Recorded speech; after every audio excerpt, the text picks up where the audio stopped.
Good morning, everyone. Dear students, today we will read the chapter On the Face of It by Suzanne Hill. The play On the Face of It deals with the theme that appearances are deceptive. The outward appearance of a thing may be in stark contrast to its real one. Mr. Lamb, for example, is considered to be a lonely, eccentric, lame old man. Parents do not want their children to go to him, whereas in reality he is a very kind, loving, and generous man who welcomes company and loves all the creations of God. Similarly, on the face of it, Derry appears to be an unpleasant boy with a deep scar on one side of his face. But actually, the boy has a very tender and sensitive heart. He has a deep longing to love and to be loved. That is why he responds positively to the healing touch of Mr. Lamb. The play also deals with the need for acceptance of handicap. A physically disabled person is generally considered an object of pity. He is considered incapable of doing anything useful. People keep reminding him of his disability through their behavior towards him. This gives the disabled person a deep mental pain. He feels himself alienated from society. A disabled person never wants others to pity him. He only wants that he should be treated as a normal human being. In the play, both Derry and Mr. Lamb are victims of physical impairment. Mr. Lamb is an old man. He has lost one of his legs in war. Now he has a teen leg in its place. He lives alone in a house that has a garden. People have spread many stories about him, and no one ever comes to visit him. Kids call him Lemmy Lame. Derry's state is also not much different. He is a 14-year-old boy. The one side of his face is all burned and he looks very ugly. People look at him with a sense of shock and fear. Everyone makes him conscious of his ugliness, and it gives him much mental pain. He is sick of the world he is living in. Let's continue the chapter. This is a play featuring an old man and a small boy meeting in the farmer's garden. The old man strikes up a friendship with the boy, who is very withdrawn and defiant. What is the bond that unites the two? Scene 1. Mr. Lamb's garden.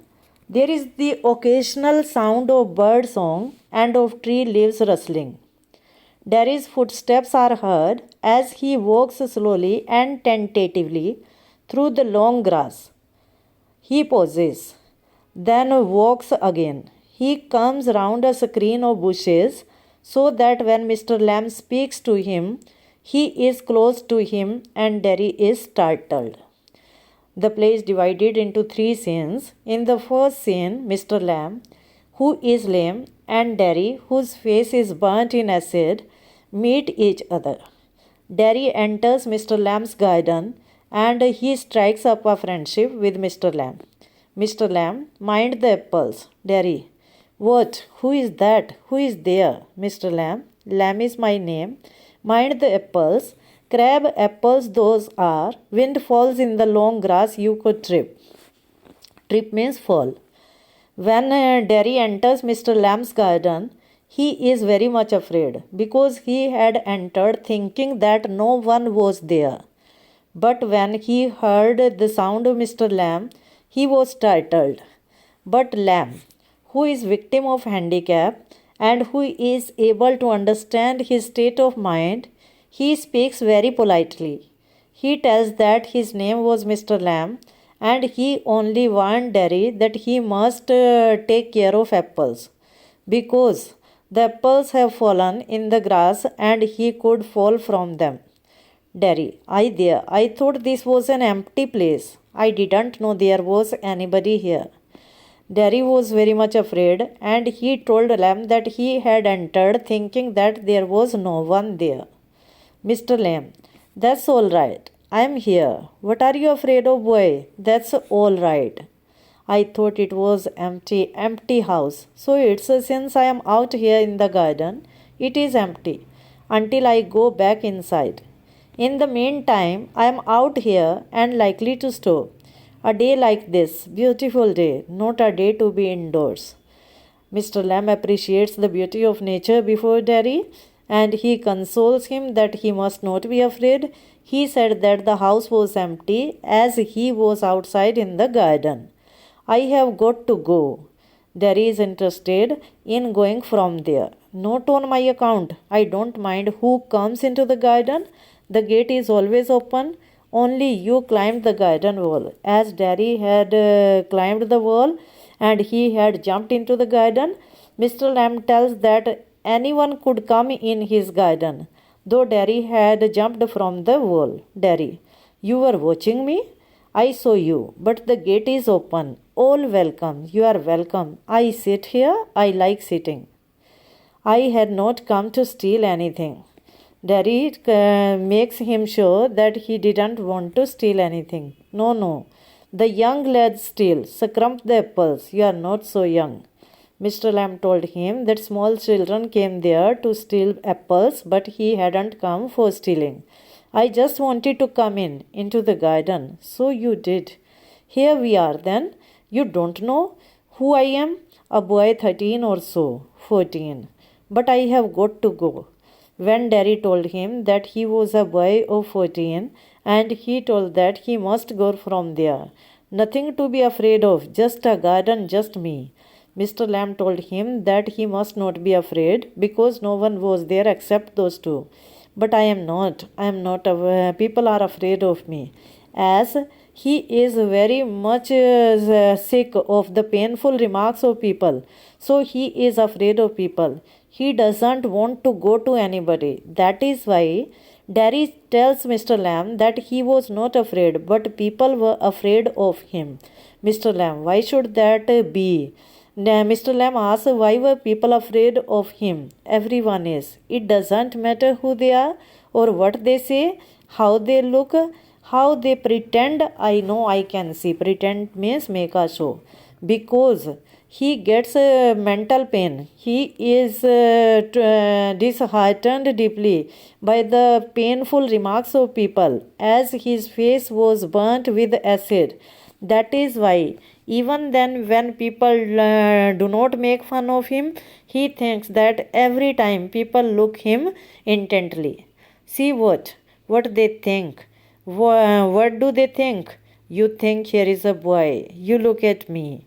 And then you see my face and you think that's bad. That's a terrible thing. That's the ugliest thing ever. So you think poor boy, but I am not poor underneath.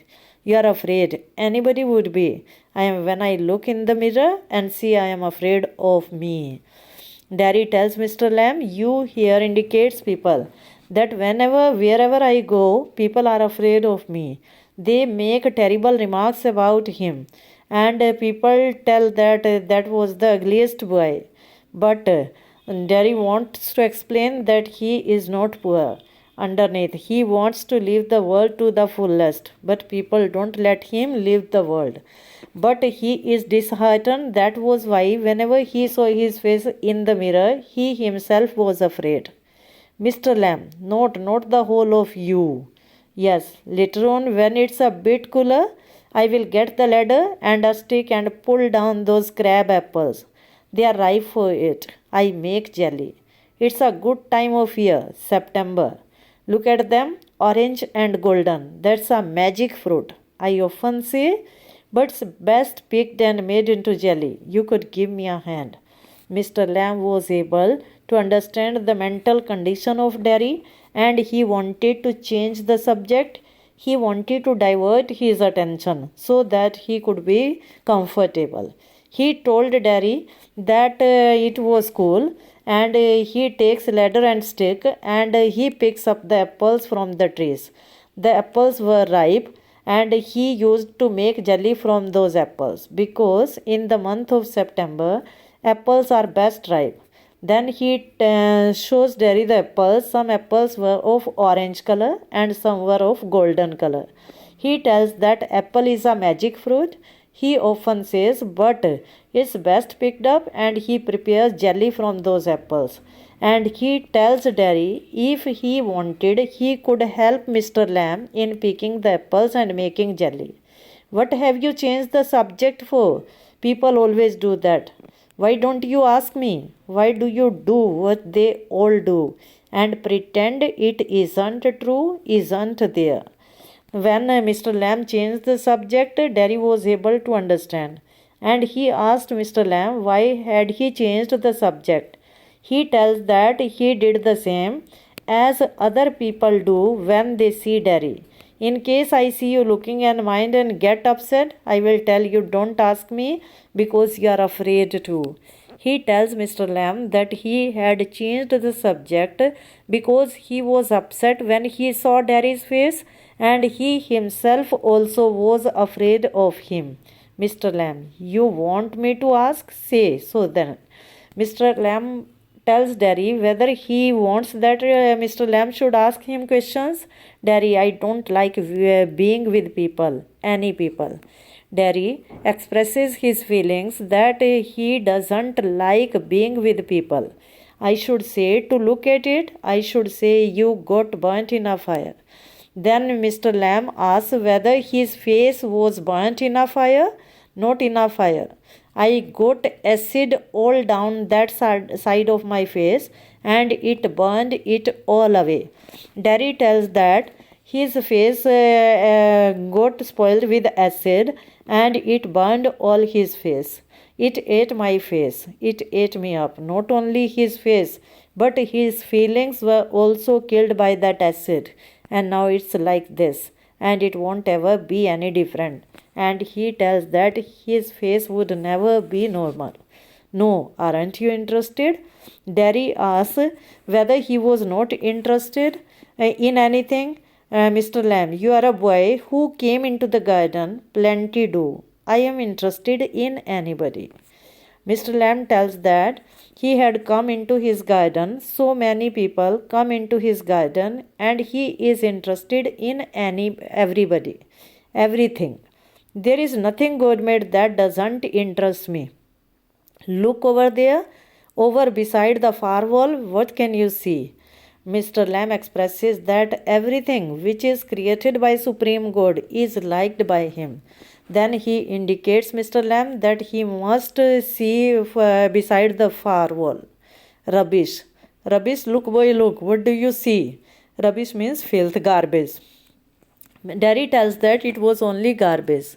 Mr. Lamb tells that he must look carefully. Just grass and stuff, weeds. Then Derry tells that it was only grass and weeds. Weeds is unwanted grass which is not trimmed properly. Mr. Lamb, some call them weeds. If you like them, a weed garden. There is fruit, there are flowers and trees and herbs, all sorts. But over there, weeds. I grow weeds there.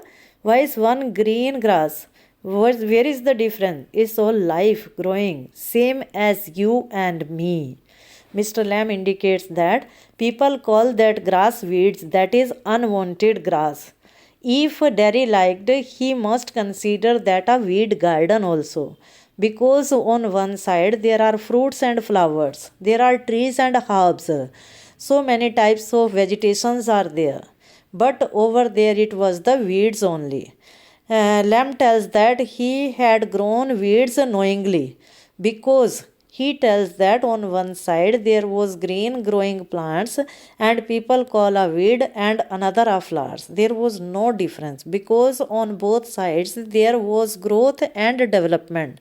He tells that in the same way there was no difference between grass and between weed as there was no difference between Mr. Lamb and Derry. Derry, we are not the same. Derry tells Mr. Lamb that they were not the same. Mr. Lamb, I am old, you are young. You have got a burnt face, I have got a tin leg. Not important. You are standing there, I am sitting here. Where is the difference? Mr. Lamb makes him clear that he was old, Derry was young, and Derry had a burned face, Mr. Lamb had a tin leg. It was not important. And Derry was standing, Mr. Lamb was sitting. It's not different. Derry, why have you got a tin leg? Surprisingly, he asked, how did he get a tin leg? Real one blown off, years back. Lemmy lame, some kids say. Haven't you heard them? You will. Lemmy lame its fits, doesn't trouble me. To console Derry, to comfort the child, Mr. Lamb tells that his real leg was blown off in war, and people jokingly call him Lemmy Lame, but he doesn't mind. And if Derry also wanted, he could call him Lemmy Lame. Derry, but you can put on trousers and cover it up, and no one says. They don't have to notice and stare. Derry expresses his feelings and tells that people notice him, people stare him. But Mr. Lamb could wear trousers and there was no one to see his leg. Mr. Lamb, some do, some do not. They get tired of it in the end. There are plenty of other things to stare at. Then also he makes the child comfortable, saying that some people stare at him, some do not stare. But when who stare, with the passage of time, they get tired of that because there are so many things in the world to stare at except his leg, like my face. There is because so much negativity is there in his mind.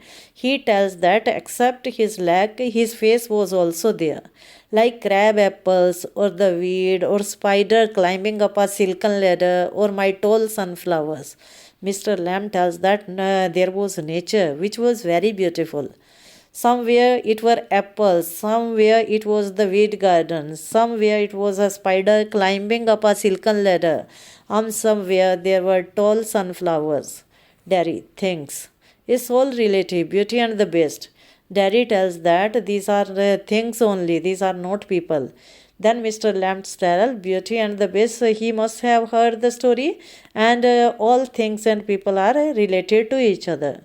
What's that supposed to mean? You tell me. You needn't think they haven't all told me that fairy story before that.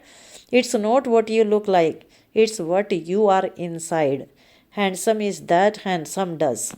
When Mr. Lamb discusses about the story Beauty and the Beast, Derry tells Mr. Lamb that his parents also have told him so many stories just like that, and he had heard the story Beauty and the Beast also.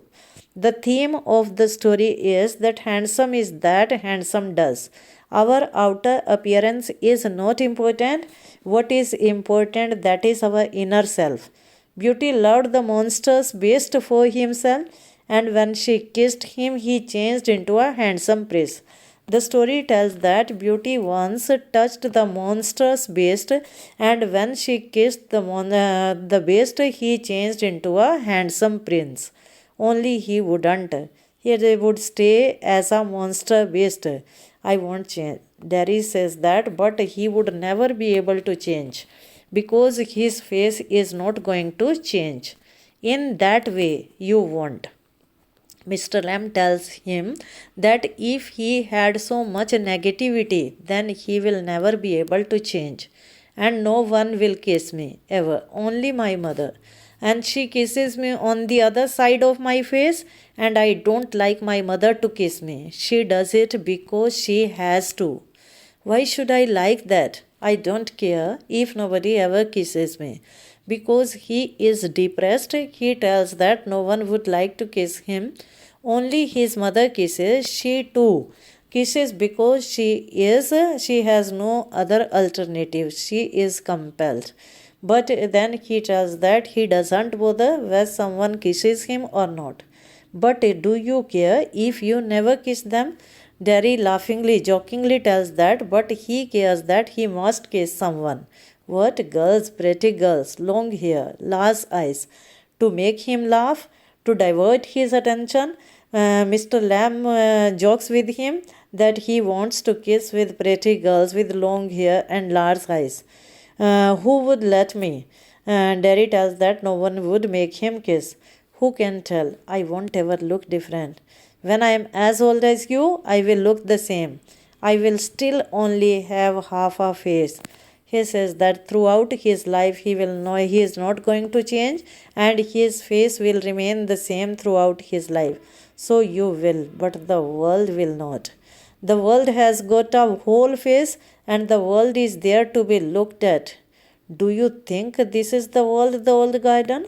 Then Mr. Lamb tells that though Derry will remain the same, but the world will not remain the same. With the passage of time, they will become habitual of him. Then Derry asks whether he considers the garden itself his world. Mr. Lamb, when I am here, not the only one, but the world as much as anywhere. Mr. Lamb tells that here it is not the lonely garden, but it is the complete world. Does your leg hurt you? Then Derry asks Mr. Lamb whether his leg hurt. The tin doesn't hurt, boy. When it came off, did it? He asks from where the leg is cut. Certainly. And now, I mean where the tin stops at the top. Now and then. In wet weather, it doesn't signify. Lamb tells that his leg pains in wet weather, but that is not important. Oh, that's something else they all say. Look at all those people who are in pain and brave and never cry and never complain and don't feel sorry for themselves. Derry tells that Lamb was speaking in the same way as other people speak because other people say that there are people even in worse position than him and they never cry and they never complain. I haven't said. And think of all those people worse off than you. Think you might have been blinded or born deaf or have to live in a wheelchair or be daft in your head and dribble. And also, people must think about the people who were in worst position and people console him saying that he could be blinded also. He could born deaf also. He would come in a wheelchair. He could be daft. Daft means mad. Or he could dribble. Dribble means lar tapakna. And that's all true. You know it. It will not make my face change. Do you know one day a woman went by me in the street? I was at a bus stop and she was with another woman. She looked at me and she said, whispered, only I heard her. She said, look at that. That's a terrible thing. That's a face only a mother could love. Because he is disheartened by the cruel remarks of people, he tells Mr. Lamb that one day he was going in the street. A woman with another woman was talking about him and she told that that was a terrible boy. Only his mother could love him. So you believe everything you hear then? Mr. Lamb asked him because he is making the boy satisfied so that he could mix himself up with the world. He could live comfortably his life. He tells that it means he listened to everything which people say. It was cruel. Derry tells that the remarks were very cruel. Maybe not meant as said, just something said between them. It was also possible that the women must have said something in between. Only I heard it. And is that the only thing you ever heard? Then Mr. Lamb tells that there are so many things worth listening in the world. He must listen that. Oh no, I have heard a lot of things. So now you keep your ears shut. Mr. Lamb tells that he should shut his ears towards the terrible remarks of people. You are peculiar. Peculiar means strange. Then Derry tells Mr. Lamb that he was strange. He said strange things. You ask questions I don't understand. He makes such type of questions which Derry was not able to understand. I like to talk, have company. You don't have to answer questions. You don't have to stop here at all. The gate is open. Mr. Lamb tells that though he wanted to talk to people, though he liked to make friends, even then, if Derry didn't want, he couldn't answer his questions and he didn't want to accompany him, he could go from there. The gate was open. Yes, but I have a hive of bees behind those trees over there. Some hear bees and they say bees buzz. But when you listen to bees for a long time, they hum. And hum means singing. I hear them singing.